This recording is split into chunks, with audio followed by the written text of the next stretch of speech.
ကြောက်မဲမြို့နယ်နောင်ပိန်အနီးအလောင်း6လောင်းထပ်မံတွေ့2025စက်တင်ဘာလ25ရက်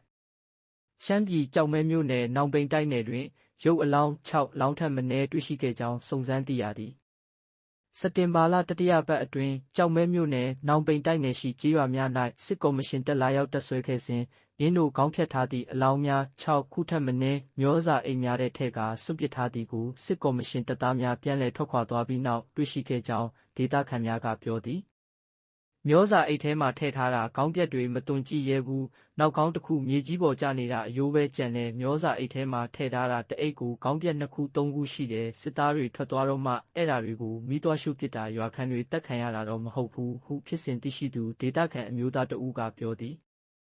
ကြောက်မဲမြို့နယ်နောင်ပိန်တိုက်နယ်အတွင်းတွေ့ရှိခဲ့သည့်ခေါင်းဖြတ်ခံထားရသောအလောင်းများမှာဒေသခံများမဟုတ်ဘဲစစ်ကော်မရှင်တပ်ကတိုက်ပွဲအတွင်းဖမ်းမိသည့်စစ်တုံးမှန်များဖြစ်နိုင်ကြောင်းဒေသခံများကပြောဆိုနေတော့လဲကျန်းတန်တော်စင်မှတိကျအတည်ပြုနိုင်ရန်ဆက်လက်စုံစမ်းနေသည်အလွယ်ပူပေါင်းတပ်နှင့်မြေပြင်ထိတွေ့တိုက်ပွဲပြင်းထန်ခဲ့သည့်စစ်ကော်မရှင်တပ်သည်စက်တင်ဘာလဒုတိယပတ်ထဲဂုတ်တွင်းလမ်းပိုင်းမှတဆင့်တပ်အချိန်အပြောင်းပြုလုပ်စဉ်ထိုသူများကိုခေါင်းဖြတ်တက်ခဲ့ခြင်းဖြစ်နိုင်ကြောင်းဒေသခံများကသုံးသပ်ပြောဆိုသည်သတင်းအပြည့်အစုံကိုကွန်မန့်တွင်ဖတ်ရှုနိုင်သည်